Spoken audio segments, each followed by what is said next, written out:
तारीख को क्या सर मामला हुआ था, क्या हत्या है, क्या खुलासे पुलिस ने किए? देखिए 10 जुलाई को महिपाल नाम का व्यक्ति सरैया गांव से गुम हो गया था।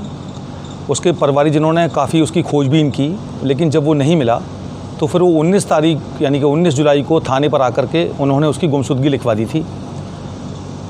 गुमशुदगी लिखाने के बाद में पुलिस ने भी काफ़ी दिन तक 3-4 दिन उसकी बहुत गहनता से छानबीन की, बहुत ज़्यादा पता उसका किया, सुराग रसी पता रसी भी की, लेकिन उसका कुछ पता नहीं चला।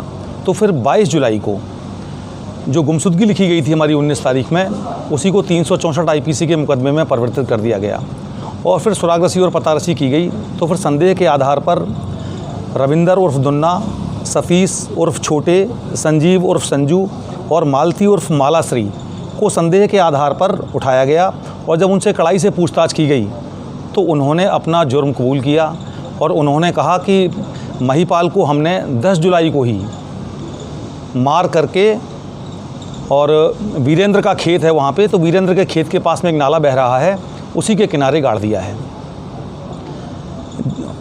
उसके बाद में उन्हीं की निशानदेही पे वहाँ जा कर के गड्ढे को खोदा गया वहाँ पर, तो मृतक का जो कंकाल है वो वहाँ पे मिला। उसके परिजनों को हम वहाँ पर लेकर के गए तो परिजनों ने उसके कपड़ों से उसकी जो मृतक था उसकी पहचान की कि ये महिपाल सिंह है। बाद में जब और पूछताछ की गई तो ये मामला प्रेम प्रसंग का निकल करके आया। पूछताछ हमने कड़ाई से जब की है, हालांकि जो अभियुक्त हैं उनका कोई आपराधिक इतिहास नहीं है, उन्होंने ये पहली बार ही ऐसा कार्य किया है, लेकिन मामला प्रेम प्रसंग का था। जो मालाश्री है उसके जो महिपाल था स्वर्गीय इस समय है, तो उसके साथ अवैध संबंध थे।